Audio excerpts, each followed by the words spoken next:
محمد مبشر رسول خان اور مفتی صاحب سوشل میڈیا کے بہت سے لوگ کسی عالم صاحب کے نام لے رہے ہیں کہ میں نے بہت تلاش کیا مگر فرض نماز کے بعد دعا صلی اللہ علیہ وسلم اور صحابہ کرام رضی اللہ عنہم سے نہیں ملا. آپ اس کے بارے میں کیا کہتے ہیں؟ فرض نماز کے بعد اگر اس مولوی صاحب کو دعا کو ثبوت رسول اکرم صلی اللہ علیہ وسلم کی ذات سے نہیں ملا تو مولوی صاحب کا اپنا معاملہ ہے, اس میں مسئلہ تو خراب نہیں ہو سکتا بھائی. مسئلہ تو یہی ہے کہ مستحب ہے نماز کے بعد اجتماعی دعا. اللہ کے رسول صلی اللہ علیہ وسلم ثابت ہے, احادیث پاک میں موجود ہے, قرآن کریم کی تفسیروں میں موجود ہے, کتب میں موجود ہے. کچھ دوستوں نے مجھے کال کے ذریعے بھی یہ مسئلہ پوچھا ہے, استاد جی بتائیں یہ تو مبشر نے اچھا کیا پوچھ لیا ہے, بات چل آئی. مناسب ہے کہ آپ اس کتب خانے سے ذرا مجھے کتابیں پیش کیجیے, قرآن کریم کی تفسیر ابن کثیر اٹھائیے, یہ تفسیر ابن کثیر میرے پاس لائیے, یہ اس کی پہلی جلد یہ لے کر آئے, میں آپ کو اس کے حوالے سے یہ تفسیر ابن کثیر ہے. تفسیر ابن کثیر کی یہ اردو ترجمے میں اگر آپ نے دیکھنا ہو تو بہت آسانی سے آپ کو مل جائے گا. رسول اکرم صلی اللہ علیہ وسلم کی واقعہ سے صفحہ نمبر 596 ہے, اس پر تفصیل کے ساتھ موجود ہے کہ اللہ کے رسول صلی اللہ علیہ وسلم کس طرح نماز ادا فرماتے تھے اور اس کے بعد دعا کی ترتیب ہوتی تھی. دیکھیں ابن ابی حاتم نے حضرت ابو ہریرہ رضی اللہ تعالی عنہ سے روایت کی ہے کہ رسول اللہ صلی اللہ علیہ وسلم نے سلام پھیرنے کے بعد قبلے کی طرف منہ کیے ہوئے تھے, ہاتھ اٹھا کر اللہ کے رسول صلی اللہ علیہ وسلم نے دعا مانگی اور اللہ رب العزت نے اس دعا کو قبول فرمایا. یہ تو تفسیر ابن کثیر قرآن کریم کی یہ جو ہے نا کیا کہتے ہیں تفسیر ہے. اور مزے کی بات میں آپ کی خدمت میں کروں, یہ 596 پہ میں آپ کی خدمت میں باقاعدہ کوٹ کرتے ہوئے ریفرنس دیتے ہوئے آپ کی خدمت میں بات پیش کروں گا. یہ سورت نمبر 4 سورت نساء ہے اور اس کی آیت نمبر 97 ہے, 57 ہے. اس آیت کے تحت الم تکن ارض اللہ واسعہ, اس کے تحت یہ بات موجود ہے, آپ اس کو دیکھ سکتے ہیں. اس کے ساتھ اگر آپ نے مزید دیکھنا ہو تو مجموع الزوائد اٹھائیں, اس کی جلد نمبر 10 اٹھائیں, جلد نمبر 10 مجموع الزوائد میں امام نور الدین حیثمی رحمۃ اللہ کتاب ہے مجموع الزوائد المتوفى 808 ہجری, یہ آج سے تقریباً 500-600 سال پہلے کے آدمی ہے. یہ مجموع الزوائد ہے, جلد نمبر 10 ہے, صفحہ نمبر 194 ہے. آپ اس پہ جا کے پوری تفصیل دیکھ سکتے ہیں. انہوں نے ان احادیث کو کوٹ کیا ہے جس سے اللہ کے رسول صلی اللہ علیہ وسلم کی ذات عالیہ سے یہ بات میں واضح طور پر سمجھ آتی ہے. یہ باب ہے التامین علی الدعاء, کتاب الادعیہ ہے, اس پہ روایت موجود ہے. رسول اکرم صلی اللہ علیہ وسلم کے صحابہ کرام نے پوری تفصیل سے اللہ کے رسول صلی اللہ علیہ وسلم کی بات کو بیان فرمایا. رسول اکرم صلی اللہ علیہ وسلم فرماتے ہیں اگر مجمع جمع ہو, ایک بندہ دعا کرے باقی آمین کہیں تو اللہ رب العزت اس کی دعا کو قبول فرمائیں گے. اس سے سمجھ آتا ہے کہ نماز کے بعد اجتماعی دعا یہ بھی معاملے میں جائز ہے. بسم اللہ الرحمن الرحیم. آپ نے مفتی عبد الواحد قریشی صاحب کو سنا, انہوں نے ذکر کیا سورہ نساء کی آیت نمبر 97 کا کہ وہ نبی صلی اللہ علیہ وسلم نے دعا کے لیے ہاتھ اٹھائے اور دعا کی. ہم قرآن پاک سے پوچھ لیتے ہیں کہ کیا نبی صلی اللہ علیہ وسلم نے دعا کی تھی. اب دیکھیے کہ یہ آیت ہے 97, ان الذین توفاہم الملائکۃ ظالمی انفسہم قالوا فیم کنتم قالوا کنا مستضعفین فی الارض قالوا الم تکن ارض اللہ واسعۃ, یہی لفظ بولے تھے نا مفتی عبد الواحد نے, قالوا الم تکن ارض اللہ واسعۃ فتہاجروا فیہا فاولئک مأواہم جہنم وساءت مصیرا. اچھا, اس کی جو ٹرانسلیشن ہے یہ ہماری web.com کے اوپر یہی لکھی ہے اور قرآن پاک کے اندر بھی یہی ہے. وہ لوگ جن کی جان فرشتے نکالتے ہیں اس حال میں کہ وہ اپنے اوپر ظلم کرتے تھے, ان سے فرشتے کہتے ہیں تم کاہے میں تھے, کہتے ہیں کہ ہم زمین میں کمزور تھے, کہتے ہیں کہ اللہ کی زمین کشادہ نہ تھی کہ تم اس میں ہجرت کرتے, تو ایسوں کا ٹھکانہ جہنم ہے اور بہت بری جگہ پلٹنے کی ہے. اور یہ جس کنز الایمان کا ذکر کر رہے تھے یہ ترجمہ بھی وہیں سے ہی لیا گیا ہے. اب دوسری بات, یہ فتح محمد جالندری کا جو ترجمہ ہے وہ کیا کہتا ہے کہ اور جو لوگ اپنی جانوں پر ظلم کرتے ہیں جب سے ان کی جان قبض کرنے لگتے ہیں تو ان سے پوچھتے ہیں کہ تم کس حال میں تھے, وہ کہتے ہیں کہ ہم ملک میں عاجز و ناتواں تھے. فرشتے کہتے ہیں کیا خدا کا ملک فراخ نہیں تھا کہ تم اس میں ہجرت کر جاتے, ایسے لوگوں کا ٹھکانہ دوزخ میں ہے اور وہ بری جگہ ہے. آپ مجھے یہ بتائیے کہ اس میں کہیں پہ بھی لفظ یہ جو آیت موجود ہے اس میں اللہم کا ذکر ہے کہ اے اللہ تعالیٰ, ربی کا ذکر ہے کہ اے میرے پروردگار, کیونکہ نبی صلی اللہ علیہ وسلم کی ہر دعا اور خود قرآن کا یہ طریقہ کار ہے کہ جو بھی دعا ہوتی ہے وہ اللہم یا ربی سے شروع ہو رہی ہوتی ہے, کیا میرے اللہ میرے پروردگار. یہاں پہ کہاں پہ ایسے ورڈز یوز ہوئے ہیں کہ جس میں وہ حوالہ دے رہے ہیں کہ علم تکن ارض اللہ واسعۃ, یہ تو الفاظ ہیں کہ کیا اللہ کی زمین وسیع نہیں تھی. یہاں پہ تو دعا کی کوئی سینس ہی نہیں ہے, یہ تو اسٹریٹ فارورڈ اللہ تعالیٰ کا ایک سیدھی سی بات ہو رہی ہے. سوال پوچھا جا رہا ہے کہ فرشتے ان سے کہتے ہیں اس میں تو, اور وہ لوگوں سے سوال کر رہے ہیں جن کی وہ جان نکالتے ہیں, اس میں تو دعا کا کوئی ایلیمنٹ ہے ہی نہیں ہے. فرشتوں کا سوال ہے, ایک جس بندے کی روح قبض ہو رہی ہوتی ہے اس کا جواب ہے, تو دعا یہاں پہ کہاں سے آ گئی ہے. اب میں آپ سے یہ پوچھتی ہوں, وہ لوگ جو فیور دیتے ہیں ان مفتیوں کو کہ یہ قرآن پاک کا درست ترجمہ کرتے ہیں, اگر کوئی بندہ بات کرے کہ نہیں یہ قرآن پاک کا ترجمہ درست نہیں کر رہے, یہ اپنی طرف سے بونگیاں مار رہے ہیں, صرف اس لیے بونگیاں مار رہے ہیں کہ انہیں کوئی اور کام کرنا نہیں آتا, اور جو بندہ ان کی ان بونگیوں کو پکڑ لے آپ لوگ اسی پہ کرٹیسائز کرنا شروع کر دیتے ہیں. پوائنٹ پہ آنے کی ہمیں نہ تو اوقات ہے ہماری, نہ ہماری جرت ہوتی ہے کہ ہم ٹو دا پوائنٹ بات کریں, اور اس سینس میں کریں کہ اگر بندہ آپ کو قرآن پاک کی آیت سے بتا رہا ہے کہ ان لوگوں نے غلط ٹرانسلیشن کی ہے تو آپ ان سے پوچھیں کہ انہوں نے اس کی جرت کیوں کی ہے.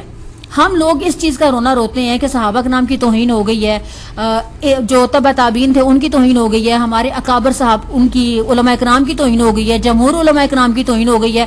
ٹکے ٹکے کی اوقات نہیں ہے ہم سب کی, اور ہم لوگ اتنی بڑی جرت کرتے ہیں قرآن پاک کے ترجمے کے ساتھ کھلواڑ کرنے کی. یہاں پہ کوئی ایسا ایلیمنٹ نہیں ہے جس میں نبی صلی اللہ علیہ وسلم کے بارے میں یہ ہو کہ انہوں نے دعا کے لیے ہاتھ اٹھائے یا انہوں نے دعا کی, کیونکہ دعا والے یہاں پہ ورڈز ہی استعمال نہیں ہو رہے ہیں. دوسری چیز, آپ اگر کسی جاتے ہیں کانفرنس کے اندر جاتے ہیں, کسی اجتماع میں جاتے ہیں, وہاں پہ اگر کوئی بندہ لیکچر دے رہا ہے اور ڈیورنگ لیکچر دیتے دیتے اس کے دماغ میں آتی ہے کوئی بات, سمجھ آتی ہے, وہ کہتا ہے کہ جی یہاں پہ دعا والے, میں دعا کروں, میں ان لوگوں کے لیے دعا کروں, اسٹوڈنٹس ہیں ان کے لیے دعا کروں, جو غریب لوگ ہیں, مزدور لوگ ہیں, بیمار لوگ ہیں. اکثر لوگ جو بیمار ہوتے ہیں وہ کر دیتے ہیں فارورڈ کہ جی ہمارے فلاں فلاں رشتہ دار بیمار ہے, آپ اس کے لیے دعا کر دیں. نماز سے ہٹ کے میں بات کر رہی ہوں, جب ہم عام پلیسز پہ ہوتے ہیں تو وہاں پہ اگر کوئی بندہ دعا کر دیتا ہے تو وہ بات سمجھ میں آتی ہے, وہ ایک بھائی کی دوسرے بھائی کے لیے دعا ہوتی ہے. آپ اس موقع کو جسٹیفائی نہیں کر سکتے ہیں نبی صلی اللہ علیہ وسلم کی نماز کے بعد والی اجتماعی دعا کے اوپر,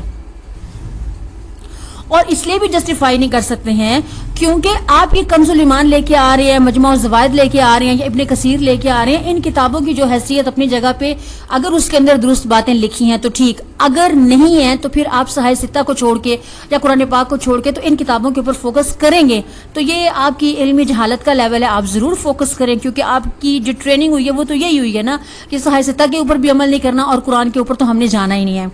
پھر اس سے بھی بڑھ کے بات یہ ہے کہ وہ صحابہ کے نام جنہوں نے نبی صلی اللہ علیہ وسلم کے بارے میں ساری نماز کے سارے جو طریقے لکھے ہیں, رفع دین کے لکھے ہیں, کہیں پہ لکھے ہیں, کہیں پہ صحابہ کے نام نے بیان کیا کہ انہوں نے رفع دین نہیں کیا, اٹس اوکے. اس کے بعد آپ کے رکوع, آپ کے سجود, آپ کے قعدہ, آپ کے قعود, آپ کے جلسہ استراحت, آپ کے سلام پھیرنے کے جو طریقے ہیں, آپ کے کھڑے ہونے کے, اقامت کے تمام جو طریقے درج کیے گئے ہیں. پھر نماز میں آپ کیسے کیسے کیا کیا کہاں کہاں کب کب کیا کیا پڑھا کرتے تھے, وہ طریقے درج ہیں. تو آپ مجھے بتائیے کہ کیا صحیح ستہ کی کتابوں کے اندر جو ان کے رائٹرز ہیں وہ یہ بات بھول گئے تھے کہ اجتماعی دعا اللہ کے نبی نے کی تھی, جو ابھی حاتم کو یاد ہے, اور ان لوگوں کو جو بخاری کے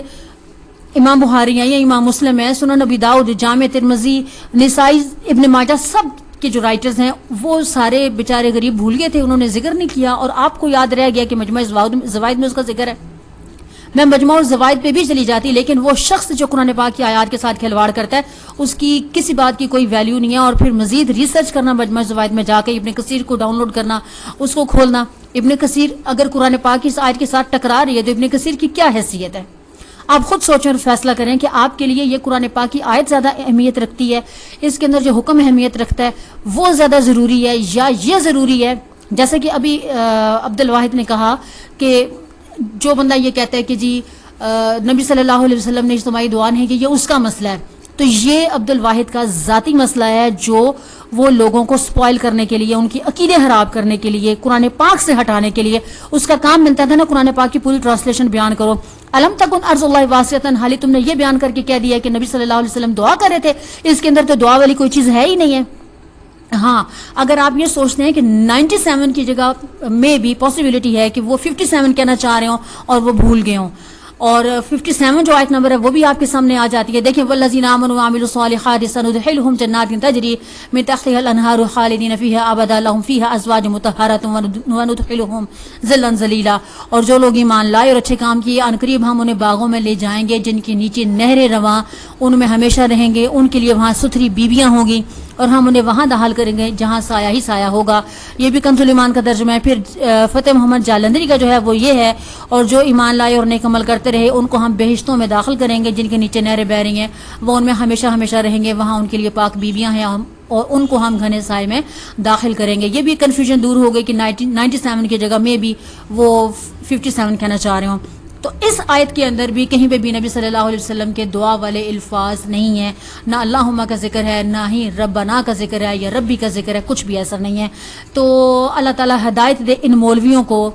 جو آپ کے ایمان کے ساتھ کھیلنے کی کوشش نہیں کرتے. یہ ایسا بہت کچھ کر چکے ہیں اور اس کا ریٹرن صرف یہی ہے کہ ہم ان کو سنیں, لیکن جیسے ہی یہ ریفرنس دیں ہم فوراً اپنی بکس کھول کے, قرآن پاک کو کھول کے, آن لائن سرچ کر کے ہم اس کو پڑھیں اور دیکھیں کہ یہ کتنے پانی میں ہے. اپنا بہت سارا خیال رکھیے گا. آپ کا بہت بہت شکریہ. اللہ حافظ.